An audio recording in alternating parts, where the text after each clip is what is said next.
রাজবাড়ি ব্রিটিশদের তৈরি করা গৌরীপুর রেলওয়ে জংশন, জমিদার বাড়ি ব্রিটিশদের নির্মাণ করা রাজকুটির, উপজেলা ভিত্তিক মডেল মসজিদ, যুদ্ধে নিহত শহীদ হারুনের স্মৃতিচারণে স্টিলের ব্রিজ, বর্তমান অবস্থা ও এর পরিচিতি, ইতিহাস, ঐতিহ্য তুলে ধরব আজকের এই ভিডিওতে।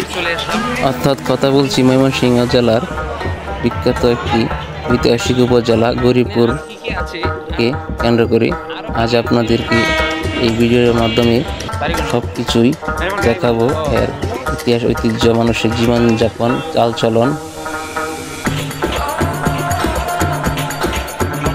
এই যে এটাই হচ্ছে আপনার রাজবাড়ি। আর হ্যাঁ ভাই, আমি একটা অ্যালার্ট জারি, মানে এখানে অ্যালার্ট জারির মতো আমরা যে স্কুলে গেছিলাম, এই স্কুল কিন্তু ছিল, কিন্তু আপাতত এটা সেনানিবাস হিসাবে বা সেনা ক্যাম্প হিসাবে এটা এখানে ভিডিও করা নিশ্চিত। আরেক প্রত্নতান্ত্রিক ভয়ানক একটা বিষয় এটা। দেখেন এগুলোর মধ্যে কি মানুষ আসে না, খুব কম আসে। বড় মসজিদ এটাকে বলে, আমাদের মানে কেন্দ্রীয় উপজেলা বড় মসজিদ। রাজবাড়িটি এখন বাংলাদেশ সেনাবাহিনী আর্মির কর্তৃপক্ষে পরিচালিত হচ্ছে সেনা ক্যাম্প হিসেবে। এখন এখানে নিষিদ্ধ ভিডিও করা, আমরা সেখানেও গিয়ে ভিডিও করে আপনাদেরকে দেখালাম। এটা কিন্তু একটা সাগর দিঘি ভাই, এটা কি পুরাতন একবার ভবন। দেখেন বট গাছগুলো, দেখেন কি অবস্থা, একবার জট বাইন্দা পড়ছে। দেখেন আপনার কি কি আছে, আরো কি কি আছে ভিতরে। গৌরীপুর রাজবাড়ি, আর হলো press club, Gouripur press club. এই যে এটা হলো গেট, মেইন গেট ছিল। এদিকে ভাইয়ের সাথে দেখা হয়েছে, ইনশাল্লাহ আমরা আসলাম জানেন হাওড় করার জন্য। এই নিয়ে আমাদের ময়মনসিংহে আছে 13টি উপজেলা, এবং এই 13টি উপজেলার মধ্যে গৌরীপুর একটি। তাহলে লেটস গো নিউ ব্লগ। আসসালামু আলাইকুম। আজকের যাত্রাটি আপনার শুরু করব ময়মনসিংহ থেকে। আপনারা সরাসরি শ্যামগঞ্জ বাজার নেত্রকোনা রোডে চলে আসবেন।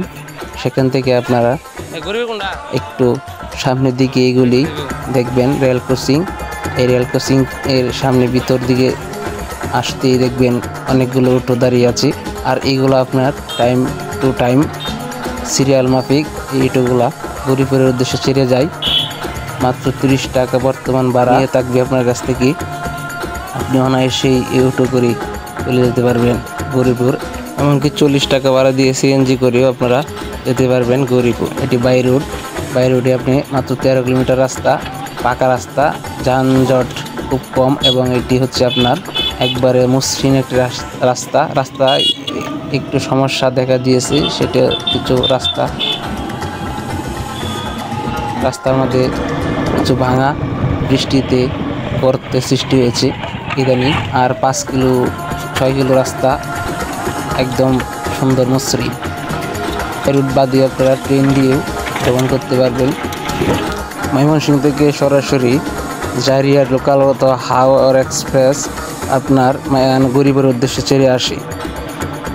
তবে আজ অটো দিয়ে আপনারা যেতে যেতে চোখে পড়বে নদ নদী, খাল বিল এবং লঙ্কার ব্রিজ নামে এক বিশেষত স্থান, এবং হাওড়ার চকবাজার, পশ্চিম চকবাজার, মধ্যপাড়া, কাবিশিমুল, গোবিন্দপুর সব কিছু পেরিয়ে গজন্দর পেরিয়ে আপনারা চলে আসবেন গৌরীপুর শহরে। ভ্রমণ পিপাসু মানুষের জন্য গৌরীপুর শহর হতে পারে এক অন্যরকম স্থান। যেতে যেতে চোখে পড়বে উপজেলা ভিত্তিক মডেল মসজিদ, যা কত সরকারের আমল নির্মাণ করা হয়। এবং কিছু দূর হাঁটতে হাঁটতে আপনারা চারদিক দেখবেন অনেক গ্রামীণ মানুষগুলো এবং বড় বড় বট বৃক্ষগুলো। তো আমরা সেখান থেকে একটি অটো 10 থেকে 15 টাকা ভাড়া রিজার্ভ নিয়ে চলে গেলাম সরকারি কলেজ, বর্তমানে যেটি আপনার নাম করা। এটি রাজার রাজদরবার এবং রাজমহল ছিল। আমরা সেখানে চলে যাচ্ছি। তো গৌরীপুর এক স্বনামধন্য ঐতিহাসিক একটি উপজেলা, যেখানে অনেক ভাষাভাষী মানুষ বসবাস করি। আমরা কিছুক্ষণ পর আমরা পৌঁছে গেলাম গৌরীপুরের সেই বিখ্যাত পুরাতন ব্রিটিশ কলামিস্টদের নির্মিত সরকারি কলেজ খ্যাত এই ঐতিহাসিক রাজদরবার রাজসভায়। কি অপরূপ সৃষ্টি মায়াবী বাংলাদেশের এই গৌরীপুর উপজেলাটি। এখানে 1964 সালে গৌরীপুর কলেজ নির্মাণ করা হয়। এটি আগে ছিল পূর্ব ভারত এবং পূর্ব ভারত উপমহাদেশের একটি স্বনামধন্য ব্রিটিশ শাসিত রাজদরবার জমিদাররা এখানে তারা তাদের শাসন কার্য পরিচালনা করত। এখন এটি সরকারি ভবন হিসেবে আত্মপ্রকাশ করেছে।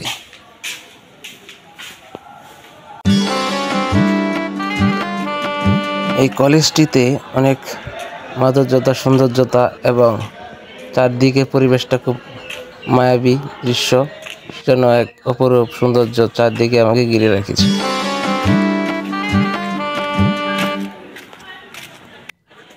এই সরকারি কলেজটি আমরা ভালো করে পর্যবেক্ষণ করলাম আমি ভালো করে দেখলাম। উপর থেকে অনেক সুন্দর একটি পরিবেশ, এক ব্রিটিশ অস্তিত্ব এখানে আসলে আপনি খুঁজে পাবেন।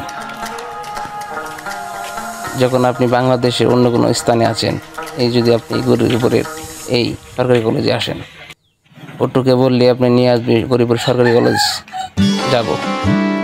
তো আমরা সেখান থেকে বেরিয়ে একটু পাশে একটি ব্রিটিশ আমলের একটি স্টিলের ব্রিজ দেখা যায়, সেখানে আমরা আসলাম। এখান থেকে আমাদের কলেজ দেখা যায়। এখানে যে কলেজটি আমাদের গৌরীপুরের, সেটি এখান থেকে আসলে আপনি পরিবর্তন করতে পারবেন। এই কাঠের স্টিল ব্রিজটি 1850-এর দিকে এটি নির্মাণ করে ব্রিটিশ সরকার। এটি এখনো সেই ব্রিটিশের ঐতিহ্য বহন করে আসছে। এখান দিয়ে আপনার নদীর পানি, নালা, খাল, বিলে সব পানি এই ব্রিজে আসলে আপনি দেখতে পারবেন। পানির স্রোত এক অন্যরকম, মনে ঢেউ দিয়ে যাবে আপনাকে। দেখেন জিলেরা মাছ মারতেছে।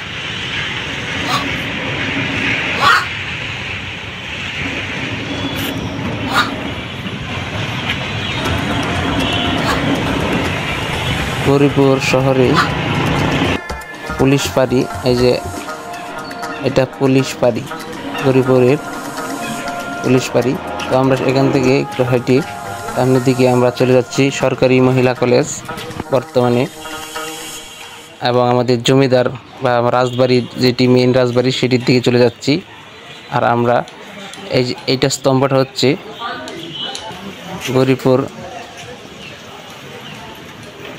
বীর মুক্তিযোদ্ধাদের স্মৃতিচারণে এবং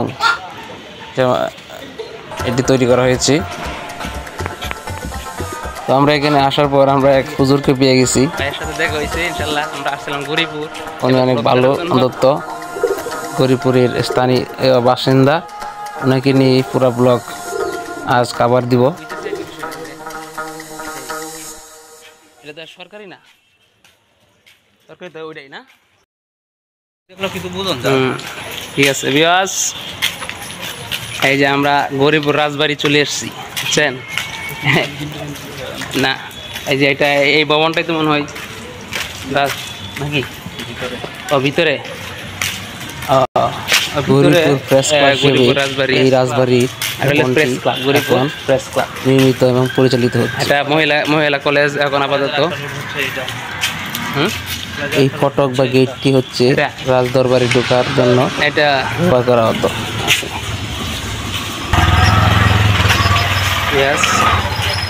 আমরা আস্তে আস্তে রাজবাড়ির দিকে যাচ্ছি।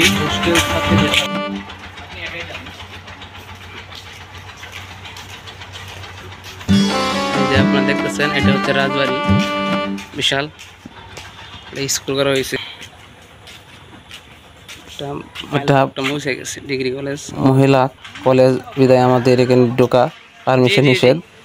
তো আমরা এখান থেকে ব্যাগ দিয়ে আমরা চলে যাচ্ছি। এই যে এটা হলো গেট, মেইন গেট ছিল স্কুল বা আর্মি ক্যাম্পের দিকে, যেটা ব্রিটিশদের জন্য এক। আমরা নুরুল্লাহ ভাইকে পেয়েছি, গরিপুর স্থায়ী বাসিন্দা এটা এলাকারই, অনেক অনেক ভালো মানুষ। আর এই যে দেখেন গরিপুরের এটা হল প্রেস ক্লাব হিসেবে এখন আপাতত নিয়োজিত আছে। আর এটা হচ্ছে আপনার রাজবাড়ির একটা অংশ আর কি। সেই ব্রিটিশ এবং ব্রিটিশের আগে যে জমিদাররা এই বাংলায় বসবাস করতো তার নিদর্শন প্রমাণ করে গরিপুর এই রাজমহলটি। কিন্তু এর আগেও তো আমরা ব্যাগ দিচ্ছি ভাই। এটা কি পুরাতন একবার ভবন, দেখেন গড়গাছগুলো দেখেন কি অবস্থা, বাসভবন হিসেবে ব্যবহার করা হচ্ছে। এখানে আসলে আপনারা প্রত্নতান্ত্রিক কিছু নিদর্শন খুঁজে পাবেন। 40-50 বছর, ও দেখছেন 40-50 বছরের ভিতরে একটি অবস্থা আপনার কাছে মনে হবে হয়তো এরকম যুদ্ধের পরে তৈরি করা হয়েছে। তো আজকে দেখাবো। তো আমরা হাঁটতে হাঁটতে একটু সামনে এগোতে লাগলাম সেনা ক্যাম্পের দিকে। জি জি, নুরুল্লাহ ভাইকে নিয়ে আমরা এদিকে ঘুরবো, যে অনেক পুরাতন ভিডিও ধারণ করা নিষেধ পুরোপুরি। আমরা তাও সাহস নিয়ে এগিয়ে গেলাম। এর ফাঁকে আমরা এদিকে একটি এখানে বলি অনেক পুরাতন ভবন আছে, সেটিকে প্রদর্শন করে গেলাম। আর ভিতরে আশপাশ সবকিছু দেখে গেলাম। বিশেষ করে যে এটা একটা ভবন, এটাও কি একটা কিসের জন্য ভাই এই ভবনটা ছিল? আসলে এটা হ্যাঁ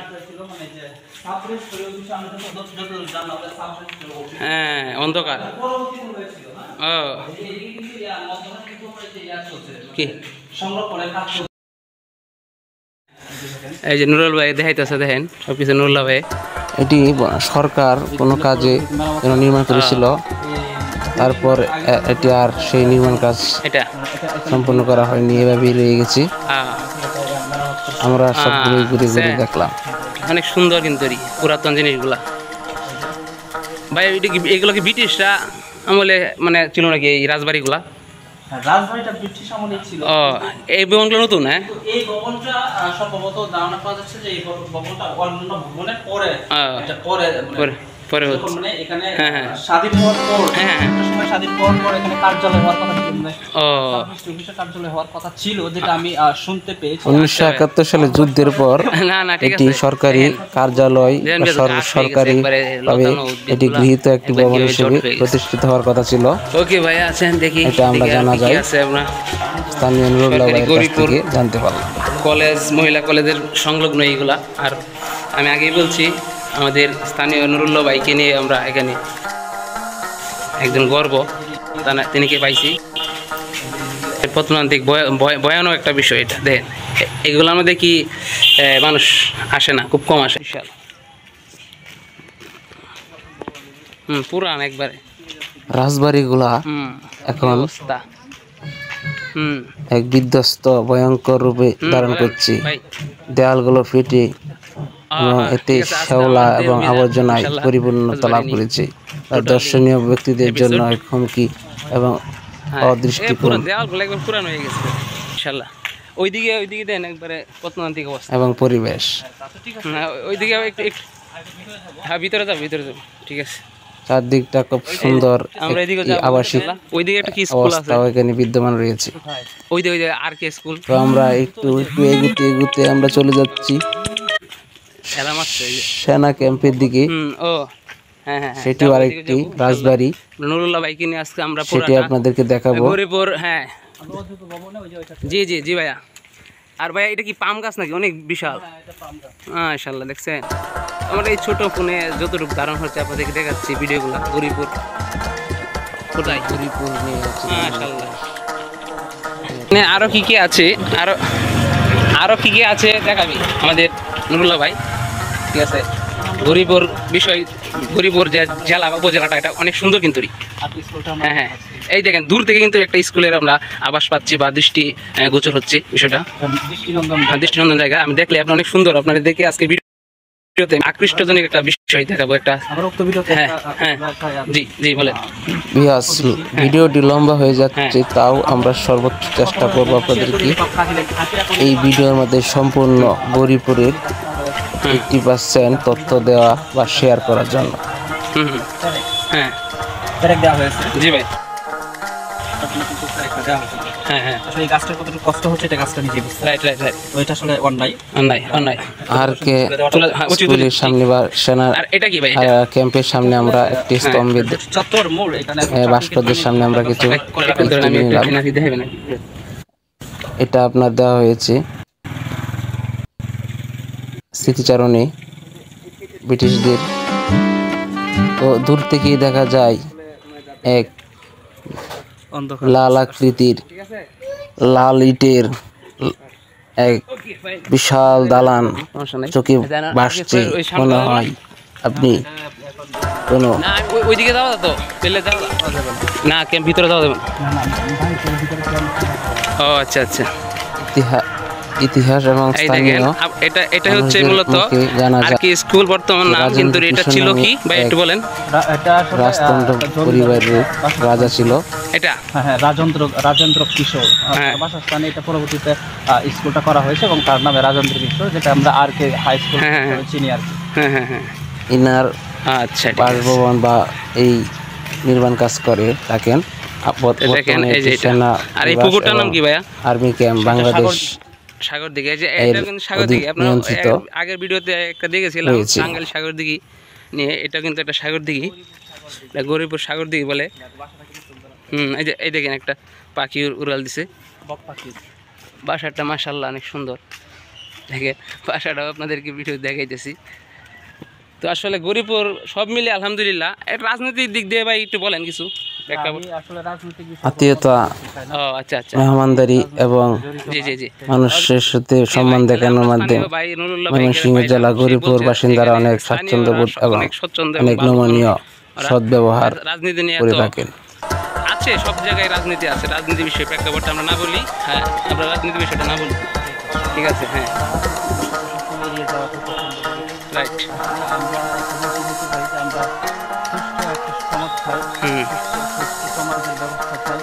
সেটার জন্য যে রাজনীতি অবকাঠামো রয়েছে, রাইট, সুস্থ অবকাঠামো চাই, যেখানে আমরা আনন্দে দিন অতিবাহিত করতে পারবো। জি। এবং আমরা যেটাকে গ্রামীণ ভাষায় বলে যে গ্রাম নাকে তেল দিয়ে তবে রাজনৈতিক বিষয়ে কোনো মন্তব্য নয়। দেখেন বাংলাদেশ আর্মি বা সেনাবাহিনী ক্যাম্প হিসেবে এটি দেখেন এখন নিয়োজিত রয়েছে। দূর থেকে দৃষ্টিনন্দন সৌন্দর্য আপনাকে এক মনকে চাঙ্গা করে দিবে। আসলে ভিতরে সামনে চলে গেছেন আপনি, মনে হয় ব্রিটিশ কলামিস্ট, আপনাদেরকে দেখাতে পারলাম না, বেঙ্গল এবং উপমহাদেশ ভারত উপমহাদেশের এক গুচ্ছ এক খণ্ড জমিনে। করছে নাকি?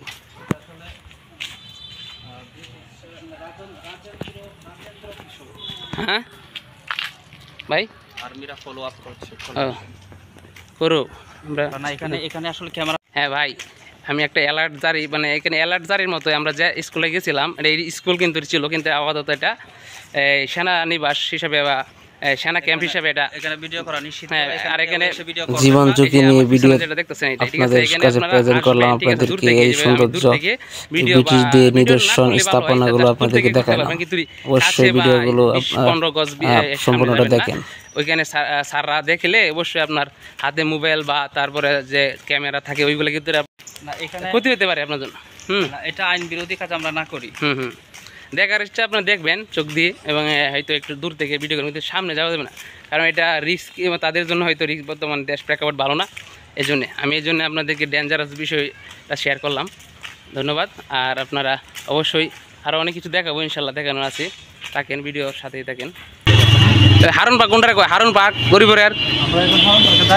ও এটা হারুন পার্ক, এটা নির্দিষ্ট হয়ে যায় বট গাছ না? ভাষা আন্দোলন বাজারে অবস্থিত ধারণা করছি ভাষা আন্দোলন হতে পারে। বড় মসজিদ গুলিতে ছাড়াও ছিল হারুন নামক একটি ছেলে এখানে স্টেশনের একটু সামনে গরিপুরের সবচেয়ে বড় মসজিদটি অবস্থিত, যেটিকে কেরামত মসজিদ বলা হয়। বড় মসজিদ আমাদের মানে কেন্দ্রীয় উপজেলা সেটি নিয়ে অন্যদিন একটি ভিডিও দেওয়া হবে। এই যে চলে আসলাম এটা ভাই গরিপুর। এটা ছাড়া তো আরো একটা বড় মসজিদ আছে, মানে বলতে নাম করা এটা ওইদিকে সবকিছু ঘুরে ফেরা দেখার পর আর এটা মডেল মসজিদ আছে একটা ওইদিকে। আর এটা তো আপনাদেরকে দেখালাম। গরিপুর অনেক কিছু আছে। তারপর চলে বাড়ি ফেরার পালা। আলহামদুলিল্লাহ চলে আসলাম ময়মনসিংহের সবচেয়ে ঐতিহাসিক রেল জংশন গরিপুর রেল জংশনে। ট্রেনের জন্য অপেক্ষা করছি, ফিরবো বাড়ি বলি। কখন আসবে ট্রেন?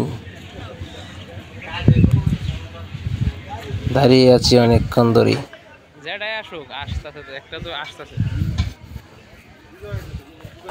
লেখক বা কবি হুমায়ুন আজাদ, হুমায়ুন আহমেদ, ওনার লেখা লিখিত অনেক কাব্য গল্প রচনা উপন্যাস এই গরিপুরকে কেন্দ্র করে, এই গরিপুর কেন্দ্র করেই এই জংশনকে ঘিরেই ওনার অনেক গীতিকাব্য উপন্যাস বই উনি লিখেছেন।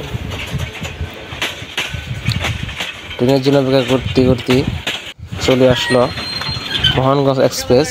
মাত্র 10 টাকা দিয়ে আমি আমাদের গন্তব্যে সমগঞ্জ স্টেশনে।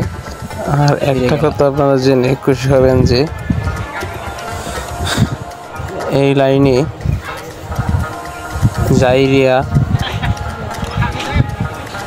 এবং আরেকটি লাইন হচ্ছে মোহনগঞ্জ পর্যন্ত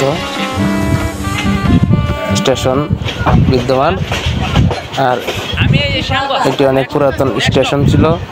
ব্রিটিশরা এখানে তাদের ঘাঁটি স্থাপন করেছিল, শাসন কার্য পরিচালনা করত। এবং এই গরিপুর এই স্টেশনে যে সকল ধরনের ট্রেন এখানে এসে বগি পাল্টায় বা ইঞ্জিন পাল্টায়। এই একটি সুন্দর দৃষ্টি নন্দন জিনিস।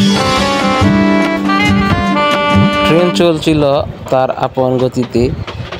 বিকালের সেই সূর্যটি পানিতে যখন নেমে এসেছি, চলতে চলতে আমরা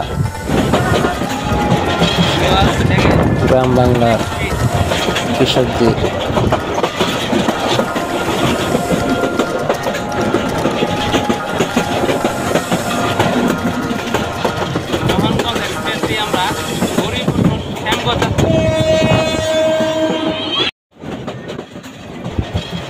দেখলাম পরিবেশ, প্রাকৃতিক পরিবেশ কত সুন্দর। দুধারে ধান ক্ষেত, মাছ বরাবর আমরা ট্রেন চলছে। কি এক সুন্দর পরিবেশ মুহূর্ত, আপনারা ভ্রমণ না করলে তা বুঝতে পারবেন না। 20 থেকে 25 মিনিট সময়ে 13 কিলোমিটার রাস্তা আমরা পাড়ি দিয়ে আবার ফিরে এলাম নিজ গন্তব্যে। কি সুন্দর এক ট্রেন ভ্রমণ অভিজ্ঞতা দেখলাম। গরিপুরের বিভিন্ন স্থান মাধ্যমে দেখালাম গরিপুরের ঐতিহাসিক স্থানগুলো, নানান অজানা তথ্যগুলো।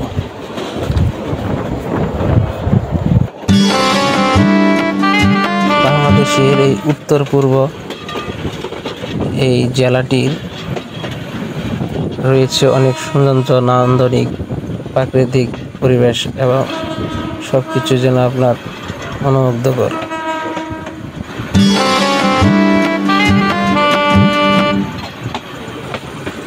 তো মাত্র 20 মিনিট সময়ে আমরা গরিপুর থেকে শ্যামগঞ্জ জংশন স্টেশনে আমরা নেমে পড়ি।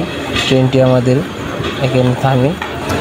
এটি মোহনগঞ্জের উদ্দেশ্যে ছেড়ে যাবে এখান থেকে 5 মিনিট বিরতির পর।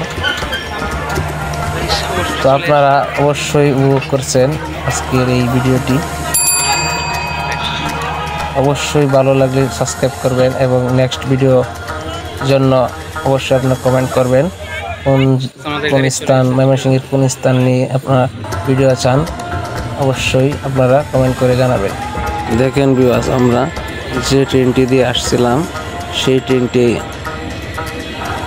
ওই মোহনগঞ্জের উদ্দেশ্যে যাচ্ছে দূর থেকে দেখতে ট্রেনটি অনেক সুন্দর দেখাচ্ছে এবং আকর্ষণীয় দেখাচ্ছে। পাশের ট্রেন কত তো বন্ধুগণ, আজকে নতুন ঢাকা সে পর্যন্ত ভালো থাকুন, সুস্থ থাকুন, আল্লাহ হাফেজ।